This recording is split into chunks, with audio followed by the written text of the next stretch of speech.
Allow me to begin by saying thank you out to the Fellowship of Free Thought Dallas for hosting this sort of online virtual presentation. I would have given this speech normally, and I was scheduled to give it in person in Dallas, Texas. And of course, because of the COVID-19 situation and the fact that public gatherings have become very problematic, I'm doing this speech here online to be broadcast first to FOF, and then after that, to the rest of the online community. It's a conversation I've been having a lot recently, the conversation about the United States as a Christian nation. This is a claim that we hear so often from even casual Christians. I was going to say the theocrats, the Christian nationalists, but even the casual Christian will say when pressed, well, of course, we're a Christian nation. We are founded on Judeo-Christian principles. We hear that term used quite a bit. Sean Hannity at Fox News and Todd Starnes at Fox News. And I've been talking a lot about the Fox Newsers because of my new book, which deals with the theocrats, the Christian nationalism, and sort of the right-wingism in relation to a specific religion, Christianity. The book is called Confessions of a Former Fox News Christian. And I get into the origins of Fox News, where it came from, the power players behind it. We get into Ronald Reagan, the Reagan years, the Reagan Revolution, and his ties to the moral majority, and Phyllis Schlafly, and these sort of activist theocrats who were dancing over the state church line into politics and the effect that has today. We get into right-wing radio. We get into the gun culture, the abortion debate. And Chapter 4 deals with the Pledge of Allegiance. The chapter is called A Pledge of Allegiance, Loyalty Oaths and the Freedom of Speech. And, we get into where did the pledge come from and why under God wasn't originally part of the pledge, and the fact that it was written actually by a socialist, a Christian socialist, and had these sort of Nazi-esque actions that you were supposed to perform with it that had to be replaced during the Second World War for obvious reasons. And we get into the idea of the United States under God, one nation under God, on the money, in God we trust, which constitute many of the arguments that we hear and see from the Christian nationalist. Well, of course, God's in the pledge. God's on the money. Thomas Jefferson. This is somebody who's often embraced by the theocrats as an obvious believer in the God-man Jesus Christ. And we in the atheist movement, or the secular movement, the church-state separation movement, talk about his letter to the Danbury Baptist. And we'll throw a quote out from that letter. But where did it come from? Who are the Danbury Baptists? Wait a minute, let's get some context and find out exactly what he was talking about so that we can have that information in our discussions. The Danbury Baptists were a smaller group of believers. Whenever Thomas Jefferson was elected as president in 1801, the Danbury Baptists were nervous. They were nervous that the larger group of Congregationalists, the larger denomination of Congregationalists, were essentially going to sort of Bigfoot them out of the equation, right? The larger tribe was going to marginalize the smaller tribe, which is the fear of minorities everywhere we look, right? Wait a minute, those in power are going to push us away from the table, and they're not going to allow us a seat. And so they wrote this impassioned letter to Thomas Jefferson. The Danbury Baptist said this: "Our sentiments are uniformly on the side of religious liberty, that religion is at all times and places a matter between God and individuals." So essentially, they're petitioning Thomas Jefferson.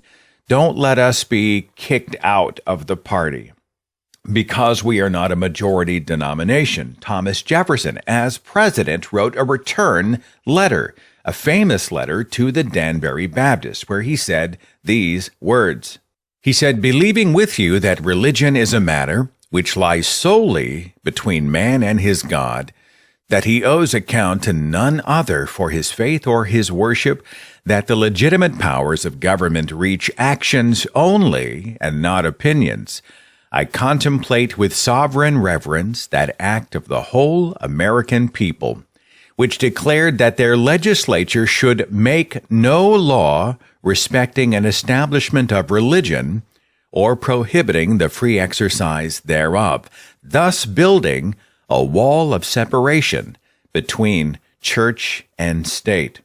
Thomas Jefferson actually used those words in his letter to the Danbury Baptist, invoking that wall of separation. Right? They realized when they set up the United States, they wanted the American experiment to be protective of religious liberties, individual rights to practice a religion, to believe whatever you want. But they also knew the government was not a church. The government was not a church. And as I see the theocrats constantly talking about the faith of Thomas Jefferson, the faith in Jesus Christ as God, I am curious if they are aware of the famous Jefferson Bible.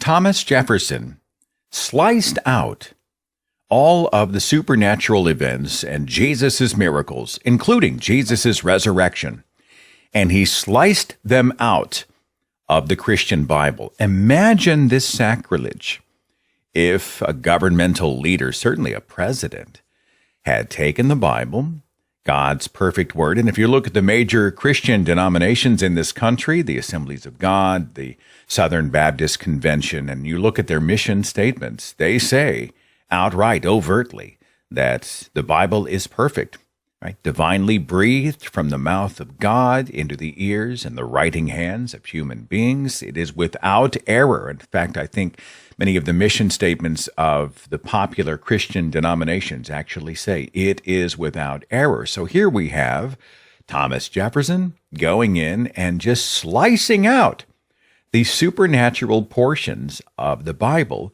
relating to Jesus and Jesus' resurrection. And you can see this Bible. It is on display today at the Smithsonian National Museum of American History. There's a famous letter written by Thomas Jefferson in July of 1819, where he actually admitted, when it comes to religion, what is my personal faith? He said, I am of a sect by myself, as far as I know.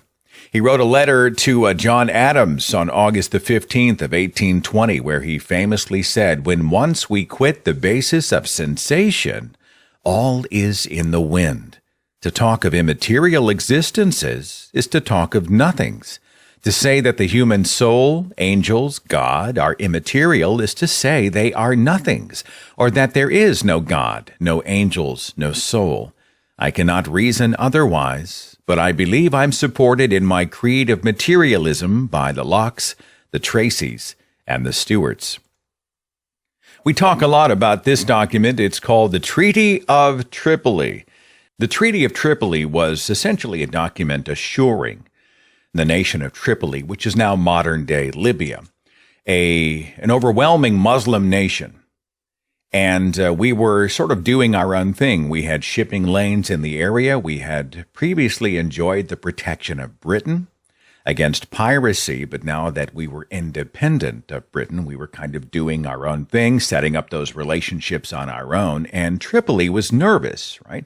A largely Muslim nation was nervous that we were going to try to come in and occupy and convert the whole nation to Christianity, which is something they had seen done in the past. And so the United States, because we were using the shipping lanes in that region and needed the ally, decided to reassure Tripoli that no, our purpose is not to colonize you, not to convert you, not to come in and try to inject whatever we're doing into what you're doing. We want to assure you we just want to use the shipping lanes. And so the Treaty of Tripoli is the document that said so.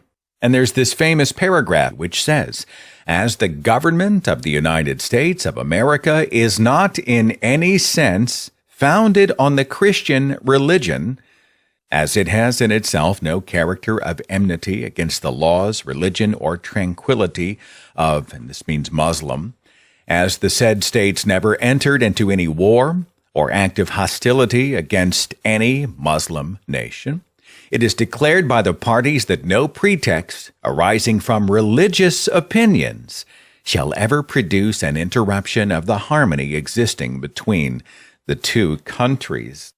This Treaty of Tripoli penned back in 1797, signed by none other than John Adams himself. Mention John Adams to a casual Christian or even, a theocrat evangelical pastor type, and they will say, well, John Adams was a man of great faith. John Adams was a Christian, yet John Adams had signed his name to a document saying, we are not a Christian nation. Can't be any clearer than that. James Madison opposed a bill that was proposed back in 1785, which would have used taxpayer money to fund Christian classes in public school, right? Taxpayer money promoting a specific religion. And James Madison strongly and publicly opposed this.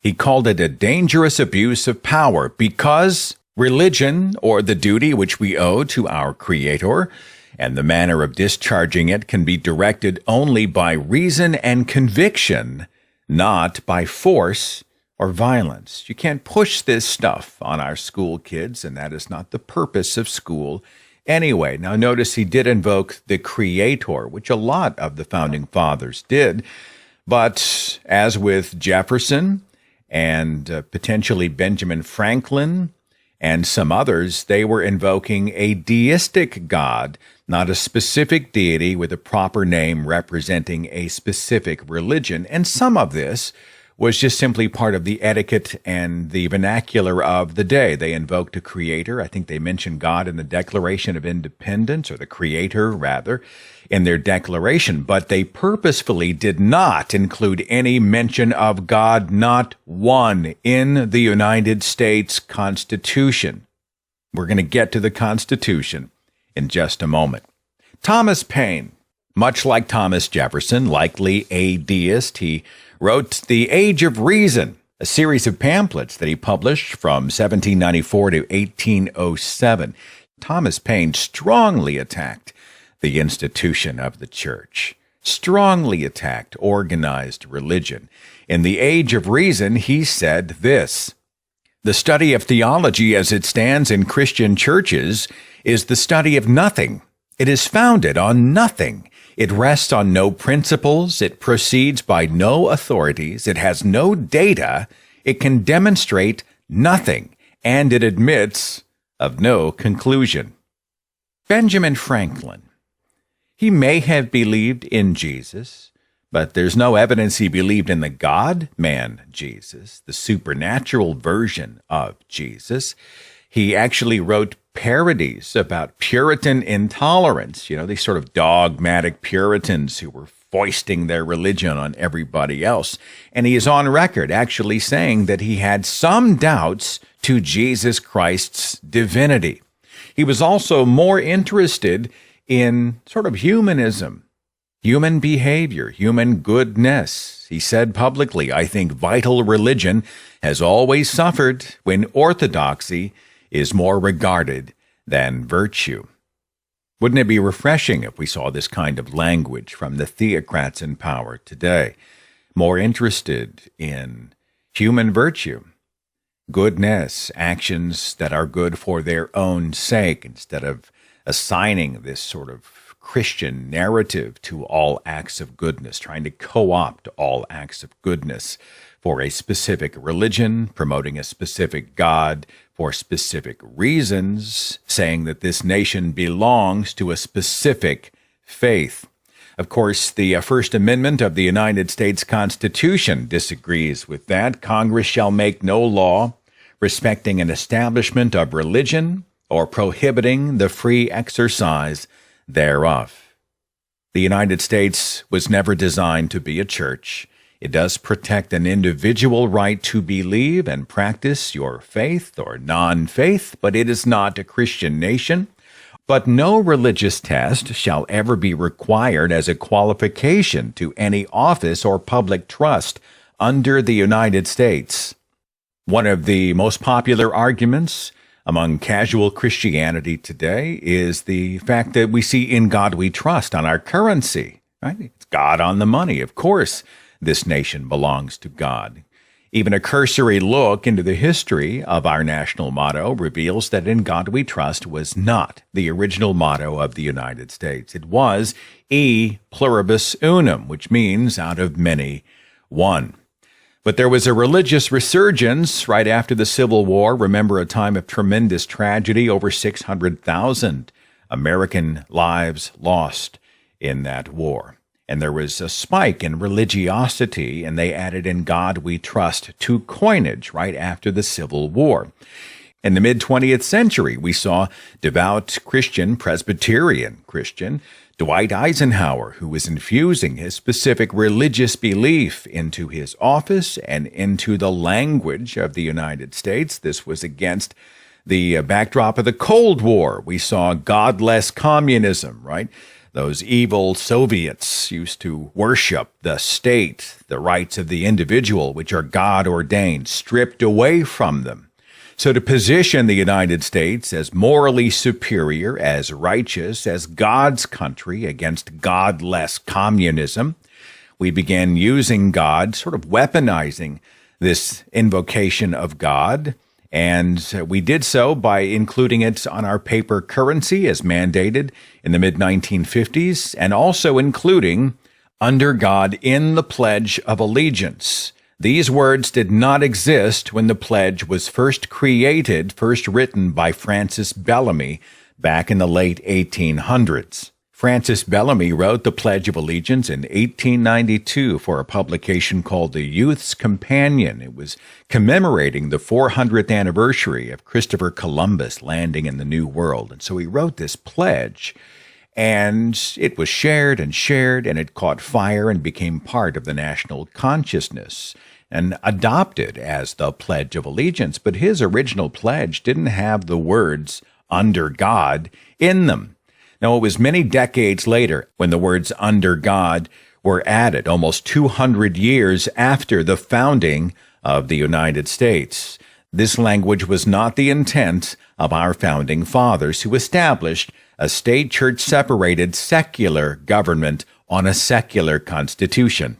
There are other examples, but run any of this stuff by the theocrats who are currently waltzing in and out of the White House and enjoying time in the spotlight. People like this man, Pastor Robert Jeffress. Dr. Jeffress is pastor of the First Baptist Church of Dallas, Texas. He is also on Donald Trump's Evangelical Advisory Board. Why does a state church separated government have an Evangelical Advisory Board? This is an important question. Dr. Jeffress gave a sermon back in 2018. It was publicized and advertised on billboards, and it was broadcast online across the nation. The sermon called "America is a Christian Nation," where Dr. Robert Jeffress said things like this. America was not founded as a nation that is neutral toward Christianity. America was founded as a Christian nation. Dr. Jeffress was selling the narrative that we belong to a specific religion, the Christian religion. He invoked Thomas Jefferson during his sermon, saying, and this is slippery, he said that Thomas Jefferson did not support a governmental religion, but he did support a governmental faith. I'm not sure what the difference is. And of course, what specific faith is Dr. Jeffress talking about? It's not Islam. Certainly it is his specific religion, Christianity. Paula White, she is an evangelist. She serves on Donald Trump's Evangelical Advisory Board, has a lot of access to Trump and the Republican Party and the White House and the halls of the United States government. She gave this invocation. And join our nation to your purpose. Thy kingdom come, thy will be done. The psalmist declared, let your favor be upon this one nation under God. Let these United States of America be that beacon of hope to all people and nations under your dominion, a true hope for humankind. The religious language continues. Among those in this administration, Energy Secretary Rick Perry called Donald Trump the chosen one. He said he believed that Donald Trump was sent by God to do, quote, great things. Rick Perry doesn't see a representative government doing the will of the people. He believes that government and its leader or leaders are actually here to support a specific religion, to do God's good work.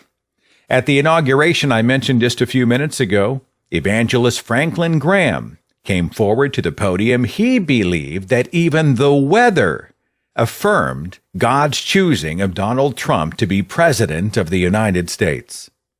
Mr. President, in the Bible, rain is a sign of God's blessing.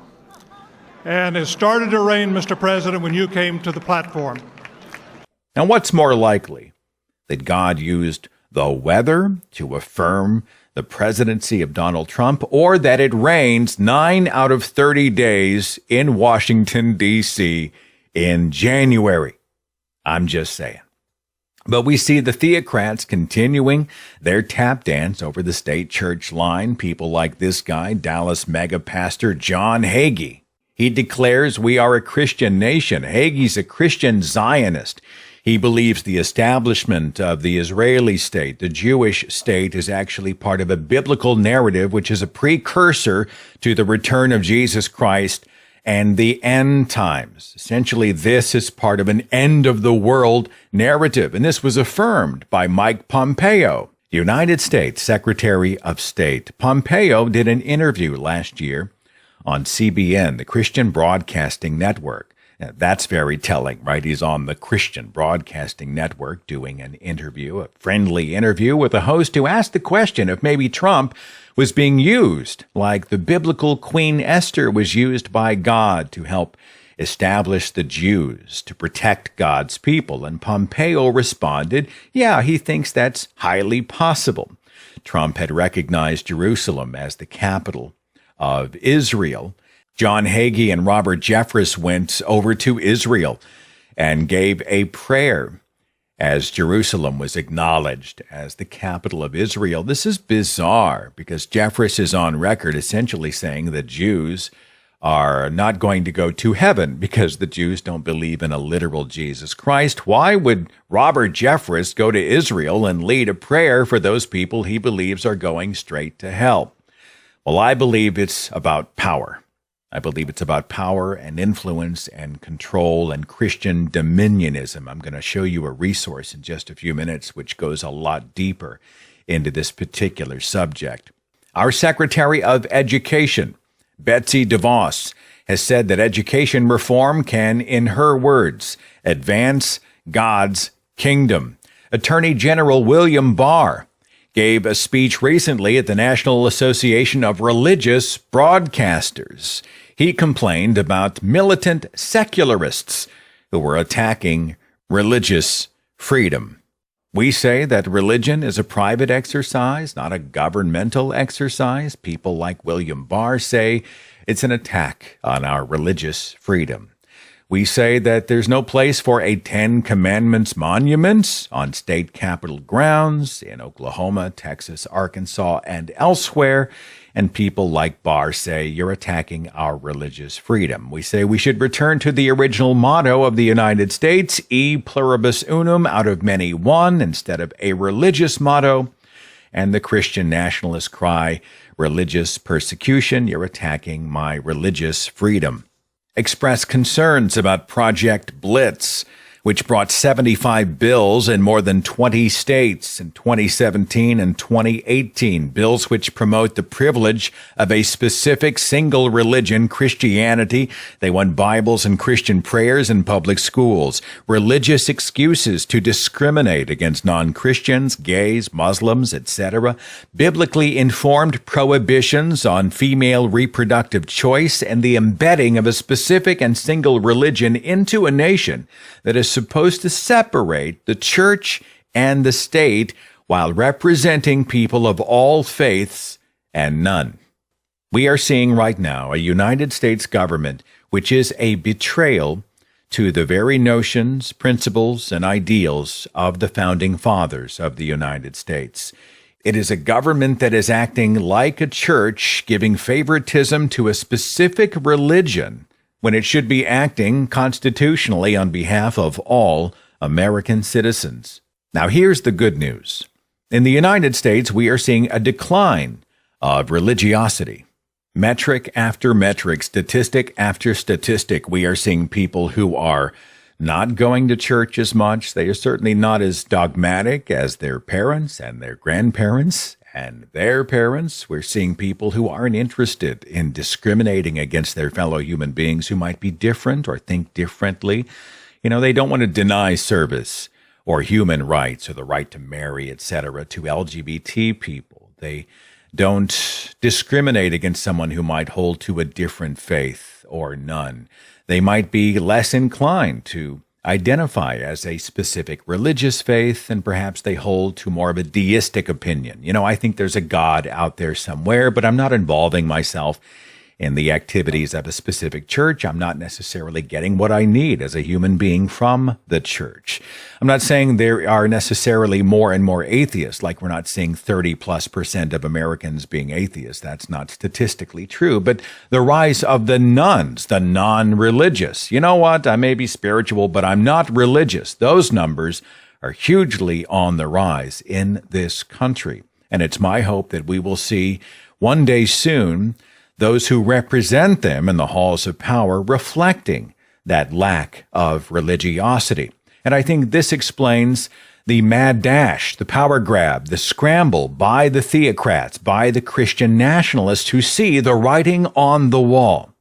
They see the rise of the nones. They see that their stranglehold on power, their monopoly, is fast going away. It is certainly under extreme and imminent threat. And so they are trying to stack the courts. They are trying to change the laws. They are trying to entrench and embed themselves into the halls of power. And they are screaming more and more about the fact that they are finally being held accountable and being told that they must share the table with you and me, which is what the Constitution required in the first place. Catherine Stewart has a great new book out called The Power Worshippers: Inside the Dangerous Rise of Religious Nationalism. Catherine takes the position that many of the people who are promoting Christian nationalism may not necessarily be interested in Christianity as much as they are in power, right? You do whatever you can to maintain power. The famous quote by George Orwell, "We know that no one ever seizes power with the intention of relinquishing it." And there's a lot of truth to that. What is the famous saying?